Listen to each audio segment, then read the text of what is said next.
আল্লাহ নবীর সাহাবী আবু বকর রাদিয়াল্লাহু তাআলা আনহু, আল্লাহ নবী বিশ্ব নবী রাহমাতুল লিল আলামিন, আল্লাহর নবী যখন জোহরের নামাজ পড়িয়া আবু বকর রাদিয়াল্লাহু তাআলা আনহুর বাড়িতে চলে গেলেন। জোহরের নামাজ পড়িয়া যখন আবু বকর রাদিয়াল্লাহু তাআলা আনহুর বাড়িতে আল্লাহর নবী চলে গেলেন, আল্লাহ নবী আবু বকর কে বলেন, আবু বকর রে আবু বকর শুন, আমরা এই মক্কার জমিনে আর থাকতে পারবো না। মক্কার জমিনে বোধহয় আমাদের আর থাকা হবে না। হিজরত করে ওই মক্কা ছেড়ে আমাদেরকে একদিন চলে যাইতে হবে।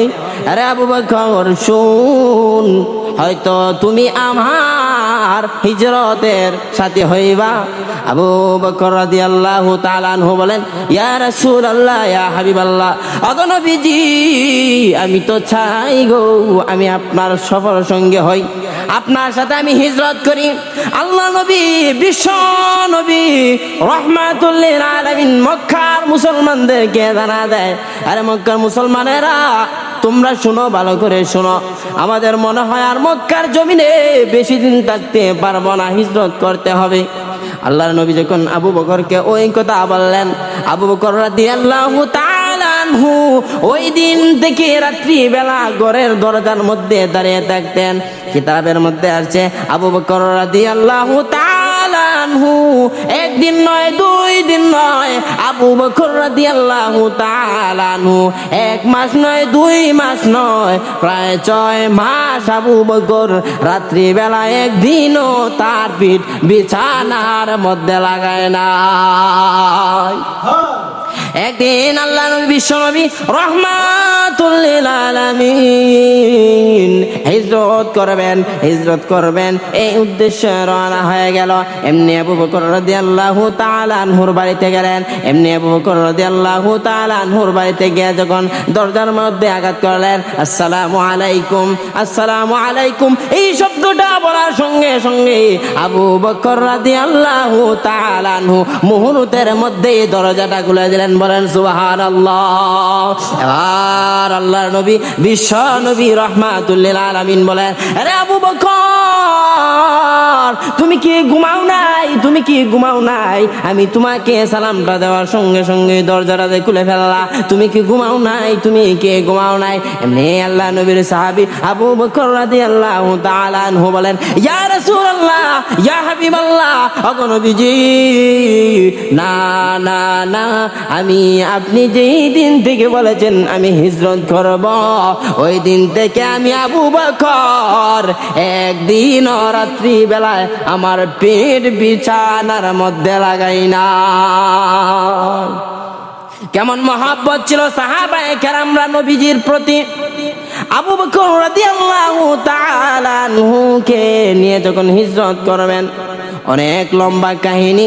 আবু বকর রাদিয়াল্লাহু তাআলা আনহুকে নিয়ে হিজরত করা শুরু করে দিলেন। আবু বকর রাদিয়াল্লাহু তাআলা আনহুকে যখন নিয়ে হিজরত শুরু করলেন, এই পথের মধ্যে আরো অনেক লম্বা ঘটনা। আবু বকর রাদিয়াল্লাহু তাআলা আনহুকে নিয়ে যখন একটি গর্তের মধ্যে প্রবেশ করবেন, একটি পাহাড়ে থাকবেন, ওই গর্তের মধ্যে যখন প্রবেশ করবেন, আবু বকর রাদিয়াল্লাহু তাআলা আনহু আর নবীজি একটু ক্লান্ত হয়ে গেলেন। এত ক্লান্তি তাদের শরীরের মধ্যে চলে আসছে। আবু বকর রাদিয়াল্লাহু তাআলা আনহু ওই গর্তের মধ্যে চলে গেল। আর ওই গর্তের মধ্যে এমন ভাবে ছিদ্র দেখা যায়, এমন ভাবে ছিদ্র দেখা যায়, আবু বকর রাদিয়াল্লাহু তাআলা আনহু ভাবলেন, ওই ছিদ্র থেকে যদি ফুকামা করে সে আমার নবীর গায়ে কামড় দেয়, আমার নবী যদি ব্যথা পায়, আর আমার নবী যদি আমার দিকে কোনো ধরে তাকায় আর যদি বদুয়া দেয়, তাহলে আমার জীবন ধ্বংস হয়ে যাবে। এর জন্য আবু বকর রাদিয়াল্লাহু তাআলা আনহু ওই গর্তগুলা একটা রুমালের কাপড় দিয়ে ঢাকতে লাগলেন। আবু বকর রাদিয়াল্লাহু তাআলা আনহু ওই গর্তগুলা যখন গাড়তে লাগলেন, সবগুলা যখন ঢাকা হয়ে গেল, একটা ছিদ্র বাকি রয়েছে, ওই ছিদ্র তো আর ঢাকতে পারেন নাই। আবু বকর রাদিয়াল্লাহু তাআলা আনহুর এই উরুর মধ্যে আল্লাহ নবী বিশ্ব নবী রাহমাতুল লিল আলামিন মাথা মুবারক দিয়ে ঘুমিয়ে আছেন, আর আবু বকর ওই ছিদ্রের মধ্যে পাটা দিয়ে রেখেছে। আর ওই ছিদ্রের মধ্যে ছিল আল্লাহ রাব্বুল আলামিনের একটা বিষাদর সাপ। ওই সাপটা ওই গর্তের মধ্যে ছিল। শুধু কি তাই না, না না, ওই সাপটাও আল্লাহর নবীকে দেখার জন্য পাগল। এমনি যখন সাপটা অনেকবার দেখার চেষ্টা করেছে, কিন্তু আবু বকরের জন্য দেখতে পারেন নাই। আবু বকর রাদিয়াল্লাহু তাআলা আনহুর পাটা ওই ছিদ্রের মধ্যে দিয়ে রাখলেন। এক পর্যায়ে ওই সাপটা ব্যতীত হইয়া আল্লাহ নবীকে না দেখার কারণ আল্লাহ নবীকে দেখতে পারবেন না, তার ভিতরে একটা অনীহা চলে গেল। এমনি ওই সাপটা আবু বকরের পায়ের মধ্যে একটা কামড় দিয়ে দিল। যখন আবু বকর রাদিয়াল্লাহু তাআলা আনহুর পায়ের মধ্যে কামড় দিয়ে দিল, আবু বকর রাদিয়াল্লাহু তাআলা আনহুর শরীরটা অচেতন হয়ে যাইতেছে। তারপর আবু বকর রাদিয়াল্লাহু তাআলা আনহু এক মুহূর্তের জন্য নাড়াচাড়া করেন নাই। কেন নাড়াচাড়া করেন নাই? যদি আমি নাড়াচাড়া করি গো আর আল্লাহ নবীর ঘুম ভেঙে যায়, তাহলে আল্লাহ নবী কষ্ট পাবে। এর জন্য আমি আবু বকর রাদিয়াল্লাহু তাআলা আনহু নাড়াচাড়া করে নাই। এক পর্যায়ে আবু বকর রাদিয়াল্লাহু তাআলা আনহু ওই সাপের বিষের কষ্ট সহ্য না করতে পেরে আবু বকরের চোখ বেয়ে দুই ফুটা চোখের পানি আল্লাহর নবীর চেহারা মুবারকের উপরে যখন পড়ে গেল, আল্লাহর নবীর ঘুমটা সঙ্গে সঙ্গে ভেঙে গেল। আর আল্লাহর নবী বলে, আবু বকর তুমি কেন কান্না করো রে? এমনি আবু বকর রাদিয়াল্লাহু তাআলা আনহু বলে, আল্লাহ নবী গো, ইয়া রাসূলুল্লাহ, ইয়া হাবিবাল্লাহ, ওগো নবীজি আমি কেন কান্না করি জানেননি? আমি ওই গর্তের সমস্ত ছিদ্রগুলা দেখে দিয়েছি, একটা ছিদ্র আমি ডাকতে পারি নাই। ওই ছিদ্রের মধ্যে আমি আমার পাটা দিয়ে রেখেছিলাম, আর একটা বিচ্ছু আমাকে দংশন করেছে। এর জন্য আমি ব্যথায় ব্যথিত হয়ে আমি আর সহ্য করতে পারি নাই, এর জন্য আমার কান্না চলে আসছে। এবার আল্লাহ নবী বিশ্ব নবী রাহমাতুল লিল আলামিন বলেন, আরে আবু বকর তোমার কোন জায়গায় ধ্বংস করেছে দেখাও রে।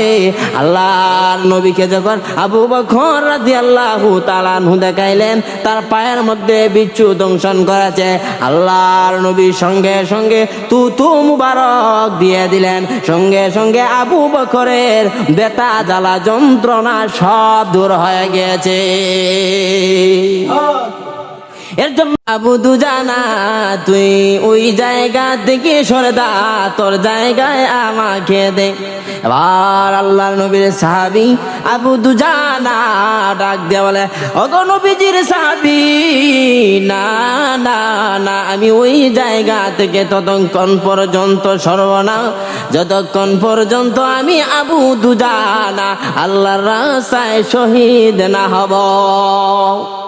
আল্লাহর নবীর সাহাবী আবু দুজানার শরীরে একটা নয় দুটা নয়, জমিনের মধ্যে যেইভাবে বৃষ্টি পড়ে এইভাবে আবু দুজানার শরীরের মধ্যে তীর পড়তে লাগলো।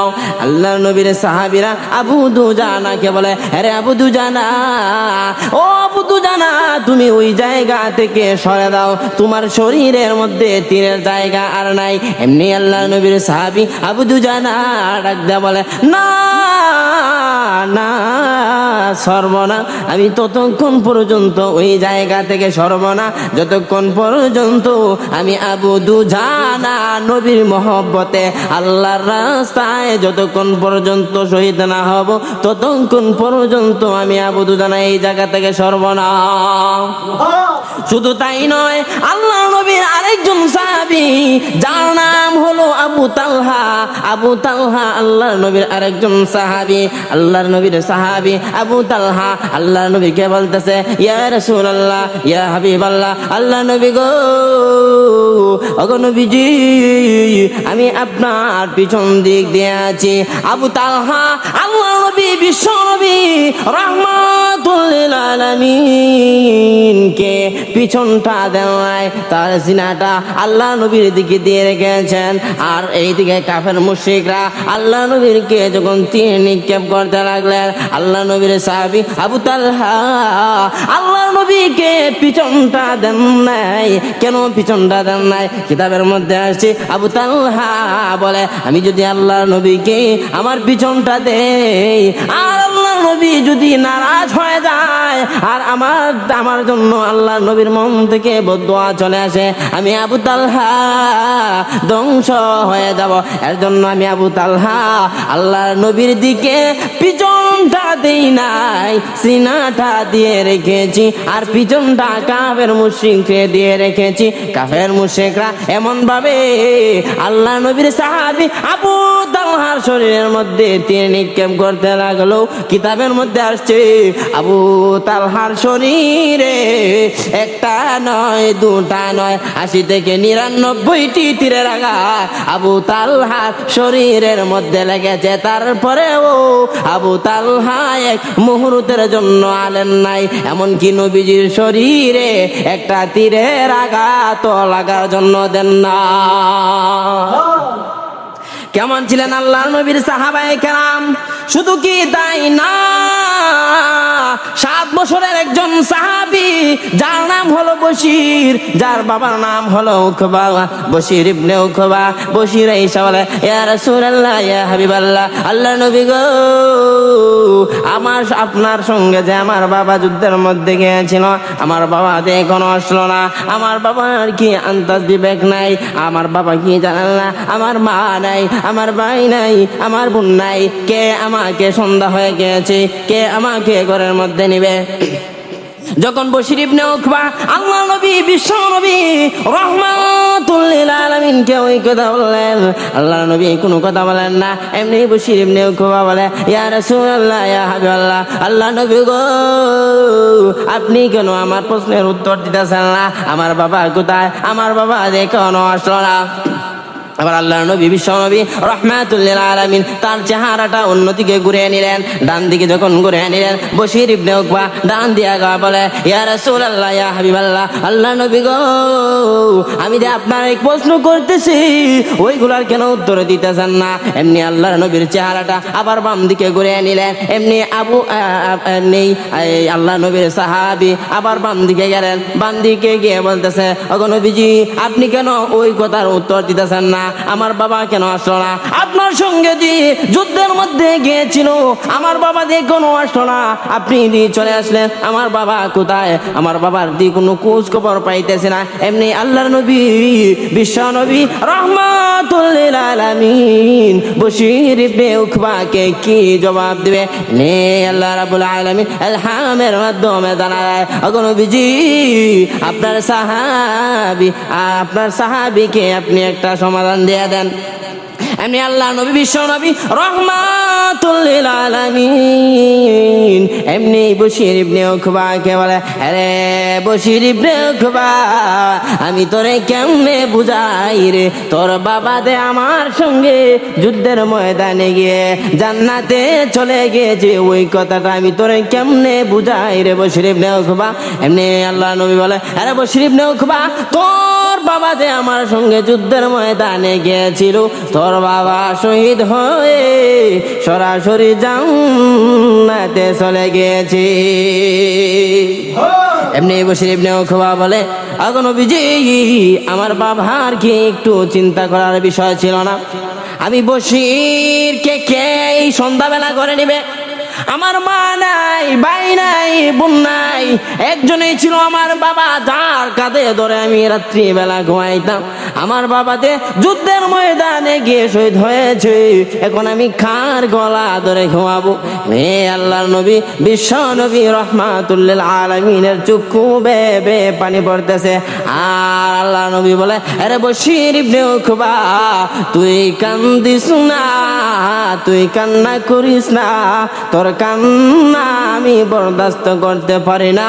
আরে বশির ইবনে উকবা, শোন, আমি নবীজি ওয়াদা দিলাম, যতদিন পর্যন্ত রে বশির ইবনে উকবা আমি দুনিয়ায় জীবিত থাকব, ততদিন পর্যন্ত আমি তোর বাবার জিম্মাদারি গ্রহণ করলাম।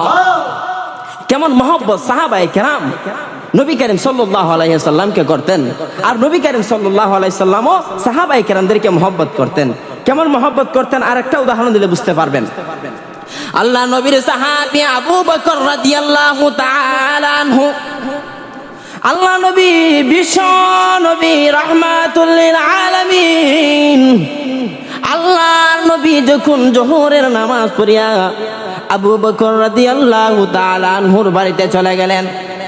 জোহরের নামাজ পড়িয়া যখন আবু বকর রাদিয়াল্লাহু তাআলা আনহুর বাড়িতে আল্লাহর নবী চলে গেলেন, আল্লাহর নবী আবু বকরকে বলেন, আবু বকর, রে আবু বকর শুন, আমরা এই মক্কার জমিনে আর থাকতে পারবো না। মক্কার জমিনে বোধহয় আমাদের আর থাকা হবে না। হিজরত করে ওই মক্কা ছেড়ে আমাদেরকে একদিন চলে যাইতে হবে। আরে আবু বকর শুন, হয়তো তুমি আমার হিজরতের সাথী হইবা। আবু বকর রাদিয়াল্লাহু তাআলা আনহু বলেন, ইয়া রাসূলুল্লাহ, ইয়া হাবিবাল্লাহ, ওগো নবীজি, আমি তো চাই গো আমি আপনার সফর সঙ্গে হই, আপনার সাথে আমি হিজরত করি। আল্লাহ নবী বিশ্ব নবী রাহমাতুল লিল আলামিন মক্কার মুসলমানদেরকে জানা দেয়, আরে মক্কার মুসলমানেরা তোমরা শুনো, ভালো করে শুনো, আমাদের মনে হয় আর মক্কার জমিনে বেশি দিন থাকতে পারবো না, হিজরত করতে হবে।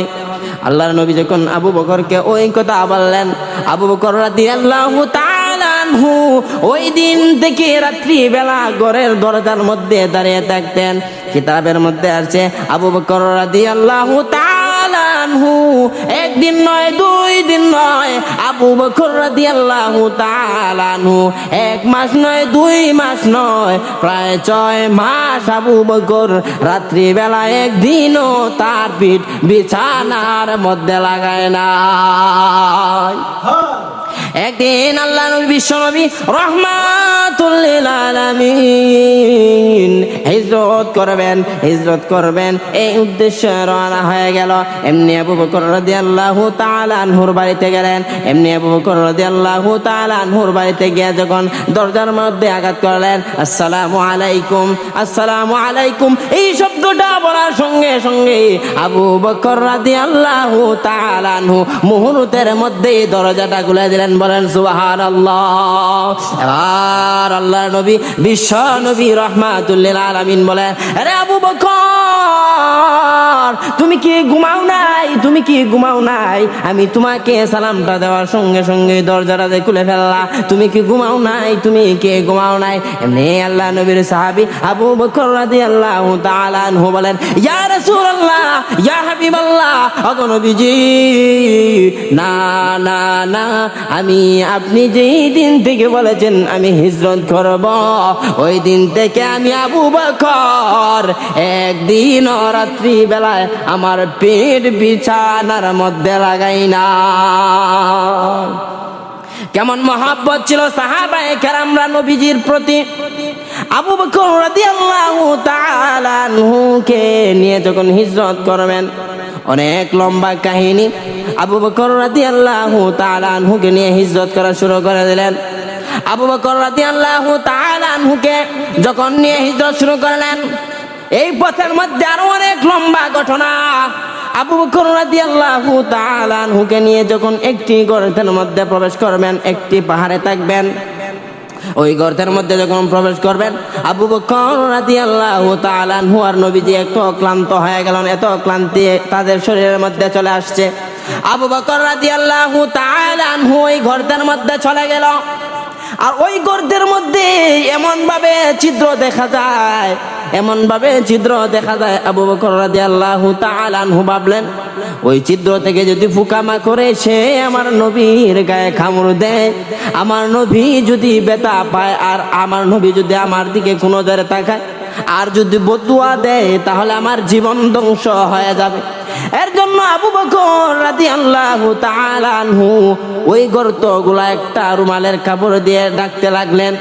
আবু বকর রাদিয়াল্লাহু তাআলা আনহু ওই গর্তগুলা যখন গাড়তে লাগলেন, সবগুলা যখন ঢাকা হয়ে গেল, একটা ছিদ্র বাকি রয়েছে, ওই ছিদ্র তো আর ঢাকতে পারেন নাই।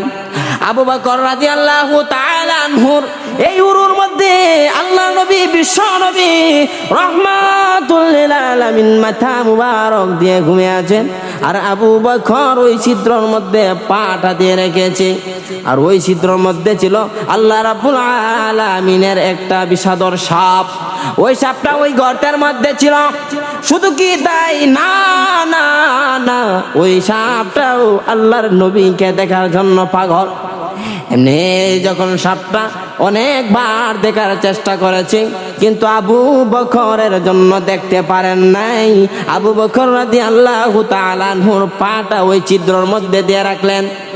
এক পর্যায়ে ওই সাপটা ব্যতীত হইয়া আল্লাহ নবীকে না দেখার কারণ, আল্লাহ নবীকে দেখতে পারবেন না, তার ভিতরে একটা অনীহা চলে গেল। এমনি ওই সাপটা আবু বকরের পায়ের মধ্যে একটা কামড় দিয়ে দিল। যখন আবু বকর রাদিয়াল্লাহু তাআলা আনহুর পায়ের মধ্যে কামড় দিয়ে দিল, আবু বকর রাদিয়াল্লাহু তাআলা আনহুর শরীরটা অচেতন হয়ে যাইতেছে। তারপর আবু বকর রাদিয়াল্লাহু তাআলা আনহু এক মুহূর্তের জন্য নাড়াচাড়া করেন নাই। কেন নাড়াচাড়া করেন নাই? যদি আমি নাড়াচাড়া করি গো আর আল্লাহ নবীর ঘুম ভেঙে যায়, তাহলে আল্লাহ নবী কষ্ট পাবে। এর জন্য আমি আবু বকর রাদিয়াল্লাহু তাআলা আনহু নাড়াচাড়া করে নাই।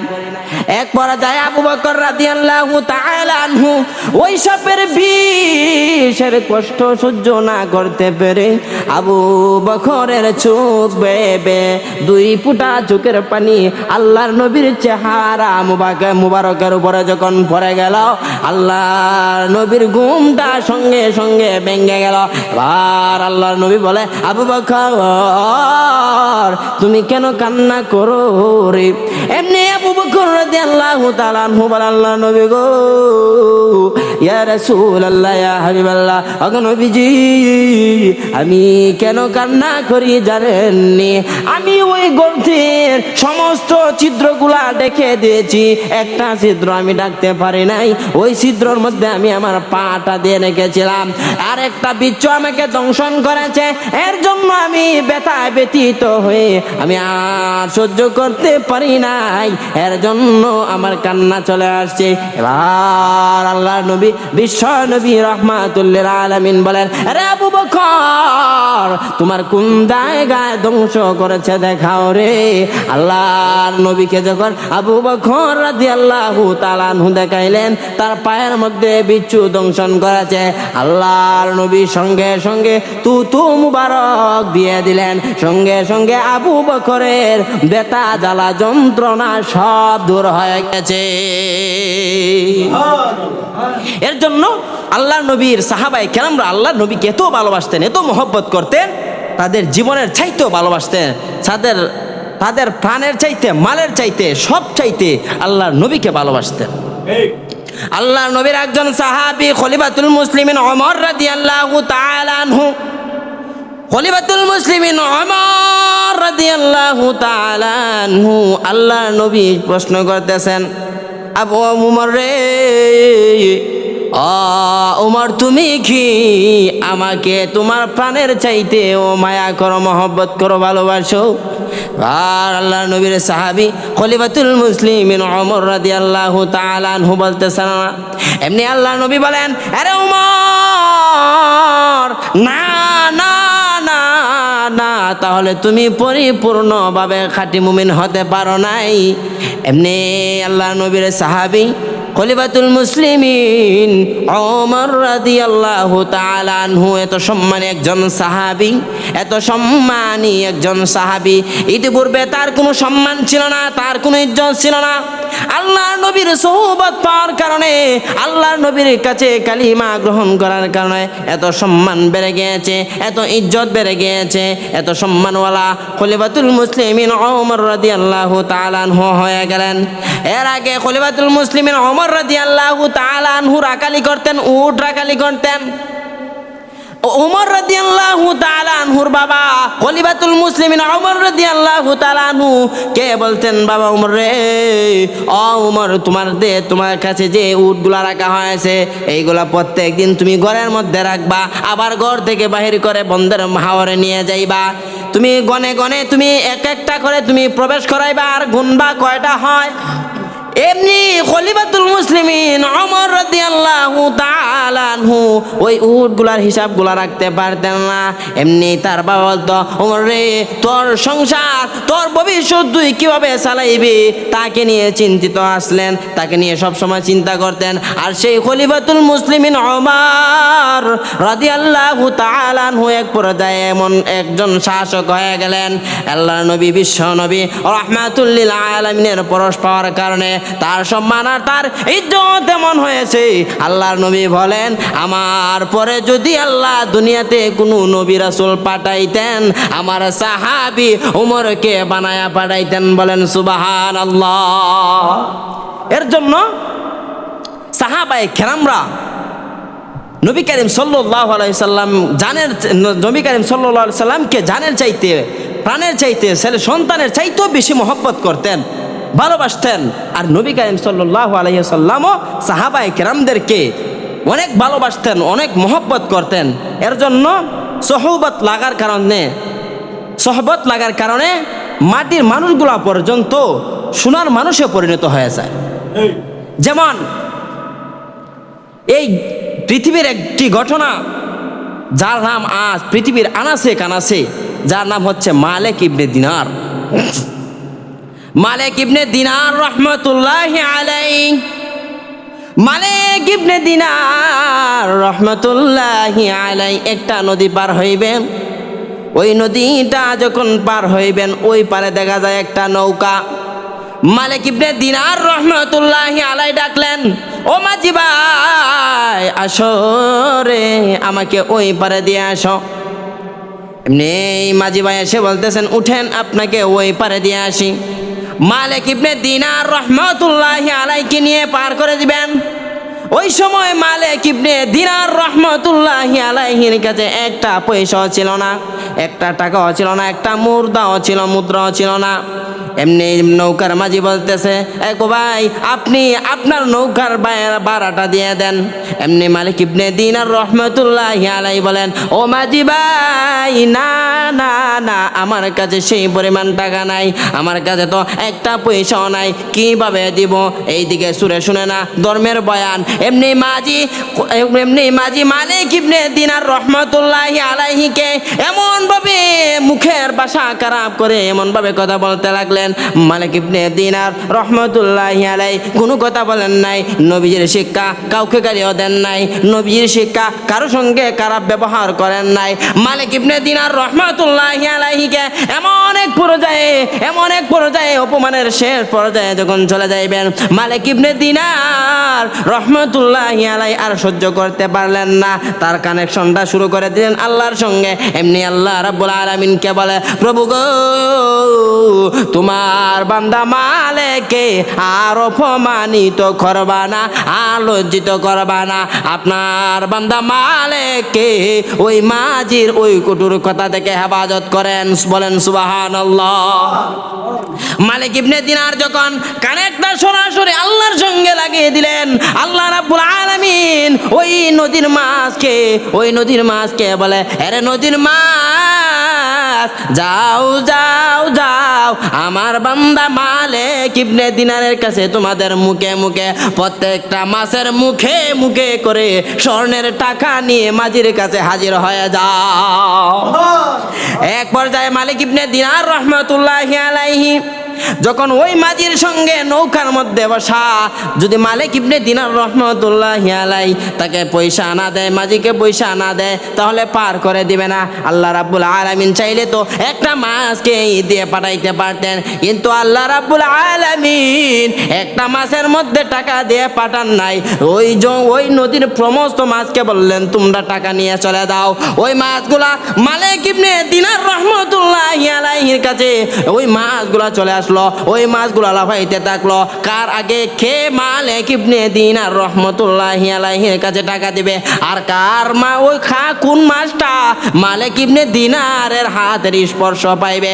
এক পর্যায়ে মালিক ইবনে দিনার রহমতুল্লাহি আলাইহি বলে, আরে মাঝি ভাই, তোমার কি পরিমাণ পয়সা লাগে নিয়ে যাও, তোমার কি পরিমাণ স্বর্ণের টাকা লাগে নাও, তুমি নিয়ে দাও। এক পর্যায়ে ওই মাঝিটা বলতেছেন, ওগো ওগো হুজুর, আমি ভুল করেছি, আমি অন্যায় করেছি, আমি আপনাকে চিনতে পারি নাই, আমি আপনার সঙ্গে বেয়াদবি করেছি, আপনি মাফ করে দেন, আমার ভুল হয়ে গিয়েছে। মালিক ইবনে দিনার বলেন, আরে মাঝি ভাই, তুমি তো জানো না যেই ব্যক্তিকে তুমি অপমান করবা আল্লাহ রাব্বুল আলামিন স্বয়ং নিজেই তার জবাব দিয়ে দিবেন। বলেন ঠিক কিনা? এর জন্য যারা আল্লাহর খালিস বান্দা আছে তাদের কেরামত বুঝা বড় দায়। এই মালিক ইবনে দিনারকে ওই মাঝি অপমান করলেন, আর এই মাঝিকে আল্লাহ রাব্বুল আলামিন মাছের মাধ্যমে স্বর্ণের মুদ্রা পাঠিয়ে ওই মাঝির বেতন পরিশোধ করার জন্য আল্লাহ রাব্বুল আলামিন পাঠাইলেন। বলেন সুবহানাল্লাহ। এর জন্য সোহবত এমন একটা জিনিস, যদি ভালো মানুষের সঙ্গে লেগে যায় তাহলে তুমি খাঁটি হয়ে যাইবা, আর যদি তুমি খারাপ মানুষের তোমার সোহবত লেগে যায় তাহলে তুমি খারাপ হয়ে যাইবা। এর জন্য আমরা গুনাহ থেকে যদি বাঁচতে হয় তাহলে আল্লাহ রাব্বুল আলামিনের কাছে ভালোভাবে খাঁটিভাবে তওবা করতে হবে। যদি খাঁটিভাবে তওবা করতে পারি তাহলে আল্লাহ তাআলা আমাদেরকে মাফ করবেন। যেইভাবে বনি ইসরাইলের একজন যুবক হাদিসের মধ্যে আসছে, যার নাম হচ্ছে কিফিল। বনি ইসরাইলের একজন যুবক যার নাম হলো কিফিল। ওই বনি ইসরাইলের কিফিল দুনিয়াতে এমন কোনো অন্যায় নাই, এমন কোনো বিচার নাই যেই কাজ সে করে নাই। দুনিয়াতে এমন কোনো অন্যায়ের কাজ নাই যেই কাজ কিফিলের দ্বারা হয় নাই। ওই কিফিল তার এলাকার মধ্যে সুদের মাধ্যমে টাকা লাগাইতেন। একদিন একটা মহিলা, তার ঘরে খাবার নাই, তার বাচ্চাগুলা কান্না করতেছে আর বলে, মা গো, ও মা, তুমি কি আমাদেরকে খাবার দিবা না গো মা? এমনি মা বলে, আরে বাবা শুন, আমি কোথায় থেকে তোদেরকে খাবার দেই? এমনি সবাই সন্ধান দিলাম, ওই কিফিলের কাছে তুমি চলে যাও। ওই কিফিল মানুষকে টাকা ধার দেয়। ওই মহিলা চলে গেল বনি ইসরাইলের ওই কিফিলের কাছে। ওই কিফিলের কাছে যখন ওই মহিলা চলে গেল কিছু টাকা ধার আনার জন্য, যখন ওই কিফিলের কাছে গেল, এমনি কিফিল বলতেছে, কিসের জন্য আসছো? ওই মহিলা বলতেছে, আমি আপনার কাছে আসছি কিছু টাকা ধার দেওয়ার জন্য, কিছু হাদিয়া দেওয়ার জন্য। এমনি কিফিল বলে, না না না, আমি তো কাউকে ধার দেই না, আমি সুদের মাধ্যমে টাকা লাগাই, আমি সুদের মাধ্যমে আপনাকে টাকা দিতে পারি। এই দেখবেন দুনিয়াতে যারা বেশি সুদ খায় তাদের চেহারার মধ্যে কোনো মায়া থাকে না, যারা সুদ খায় তাদের অন্তর পর্যন্ত মরে যায়। বাহ্যিক দৃষ্টিতে যদিও তারা সুস্থ সবল, কিন্তু আল্লাহ রাব্বুল আলামিন সুদখোরের অন্তরটা মেরে ফেলে। ওই মহিলা যখন কিফিলের কাছে গেলেন, এমনি কিফিল বলতেছে, না না না, আমি কাউকে হাদিয়া দেই না, আমি কাউকে সাহায্য করি না, আমি সুদের মাধ্যমে টাকা লাগাই।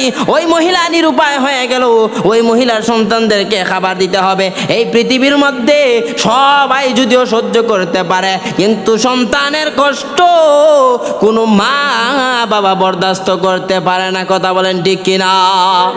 আল্লাহ নবী, বিশ্ব নবী রাহমাতুল লিল আলামিন মক্কার জমিনে একটা মাঠের মধ্যে চলে গেলেন। ওই মাঠের মধ্যে যখন চলে গেলেন, আল্লাহ নবী সমস্ত সন্তানদের খেলাগুলো দেখতেছেন। মক্কার ছেলেপেলেরা যখন ওই মাঠের মধ্যে খেলা করে, আল্লাহ নবী, বিশ্ব নবী রাহমাতুল লিল আলামিন ওই মাঠের মধ্যে একটা পাথরের মধ্যে বসে খেলা দেখেন। যখন সন্ধ্যাবেলা হয়ে গেল, প্রত্যেক সন্তানের বাবা মা প্রত্যেকটা সন্তানকে কুলের মধ্যে করে নিয়ে চলে যাইতেছে, কিন্তু আল্লাহর নবী, বিশ্ব নবী রাহমাতুল লিল আলামিনকে কেউ আড়াইশা নেয় না। এমনি মা আমেনা বলে, কে রে তোমরা, কে কোথায়, তোমরা কি দেখেছ? আমার সন্তান মুহাম্মদকে তোমরা দেখেছো? আমার সন্তান মুহাম্মদ কোথায় আছে? সবাই বলতেছে, আপনার ছেলে মুহাম্মদকে তো আমরা চিনি না, কিন্তু আমরা ওই মাঠের মধ্যে দেখে আসছি একটা সন্তান একটা পাথরের উপরে বসা আছে, আর দেখে আসছি চিন্তিত অবস্থায়। এমনি মা আমেনা দৌড়ায়, এটাই আমার সন্তান মুহাম্মদ, তার বাবা নাই, কে তাকে কুলে করে নিয়ে আসবে? তার বাবা নাই, কে তাকে কুলে কুলে করে নিয়ে আসবে। মা আমেনা সে মনটা বেজার করে ক্লান্তি ভাব নিয়ে যখন ওই মাঠের মধ্যে চলে গেলেন, গিয়ে দেখতেছেন আল্লাহ নবী বিশ্ব নবী রাহমাতুল লিল আলামিন ওই একটা পাথরের মধ্যে বসে বসে দেখতেছেন। যখন মাকে দেখলেন লাফ মেরে এসে বলতেছে, মা গো, ও মা, ওই টাকা দেখেন গো মা, ওই মাঠের মধ্যে সমস্ত সন্তানদেরকে তাদের বাবা, তাদের মারা, তার বাবারা আইসা আইসা কুলে করে বাড়ি নিয়ে যায়। ও মা, বলুন গো আমার বাবা কোথায়? এমনি মা আমেনা বলে, আরে বাবা শুন না, না না, তুই যদি ওই জায়গায় দিন রাত 24 ঘন্টাও বসে থাকোস রে বাবা, তোর বাবা আইসা তোকে নিবে না। আরে বাবা চল, আমি তোর মা আসছি বাবা তোকে বাড়ি নেওয়ার জন্য। এমনি আল্লাহ নবী কান্না করে আর বলে, মা গো, আমার বাবা কোথায়? বলেন আমার বাবা কোথায়? এত ব্যতীত হইলেন মা আমেনা, এত ব্যতীত হইলেন। সন্তান যদি কষ্ট পায় কোনো মা বরদাস্ত করতে পারে না। এমনি মা আমেনা হাউ মাউ করে কান্না দিলেন, কান্না করে দিলেন, এমন কান্না শুরু করে দিলেন। আল্লাহর নবীও কান্না শুরু করে দিলেন, তাদের দাসী উম্মে আইমানও কান্না শুরু করে দিলেন। এমন কান্নার রোল পড়ে গেল। মক্কার জমিনে সবাই বলতেছে, আপনারা কেন কান্না করেন? আপনাদের কান্নার কি কারণ? এমনি মা আমেনা বলে, আমার সন্তানের বাবাকে আমার সন্তান জীবনেও কোনোদিন দেখতে পারে নাই, এর জন্য আমার সন্তান কান্না করে। আর আমার সন্তানের কান্না দেখে আমি মাও বরদাস্ত করতে পারি না। মা সন্তানের দরদ বুঝেন, মা সন্তানের কষ্ট সহ্য করতে পারে না।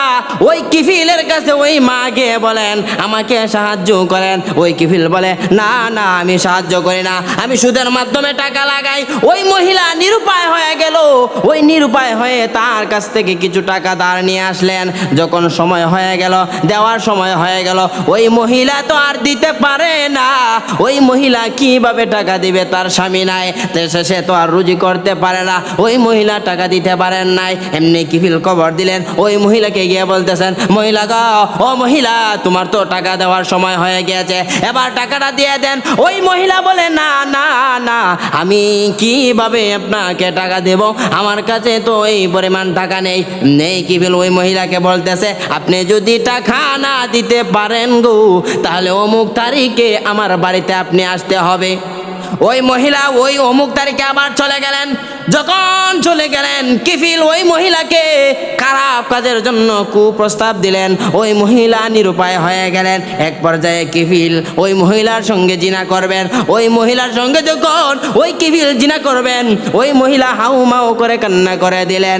আর কান্না করে না, নিজেকে সে আড়াল করে নেওয়ার চেষ্টা করতেছেন। এমনি কিফিল ওই মহিলাকে ডাক দিয়া বলে, মহিলা গো, তুমি কেন কান্না করো?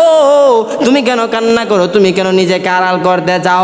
এমনি ওই মহিলা বলে, আরে কিফিল শোন, আমি কোনোদিন আমার সতীত্ব হারাই নাই, আমি কোনোদিন বেবিচার করি নাই, অন্যায় করি নাই। আমি আপনার কাছে নিরুপায় হয়ে টাকা নিয়েছি, এর জন্য আপনি আমাকে দুর্দমস্ত করে আমার সঙ্গে জিনা বেবিচার করতে চান। আমি আল্লাহ তাআলার কাছে মাফ চাই। আরে কিফিল, আমি কোনোদিন এমন অন্যায় কাজ করে নাই। এমনি কিফিল বলতেছে, আরে মহিলা শোন, আমি জীবনে কত অন্যায় করেছি, কত বিচার করেছি, কত জুলুম করেছি, কেউ তো এইভাবে বাধা দেয় না, তোমার মতো কেউ আড়াল হতে চায় নাই। আরে মহিলা শোন, তোর ওই অবস্থাটা দেখে আমার বড় মায়া লেগেছে। যা যা যা, আমি যেই টাকাগুলো তোকে দিয়েছিলাম, ওই টাকাগুলো আমি তোরে হাদিয়া দিয়ে দিলাম।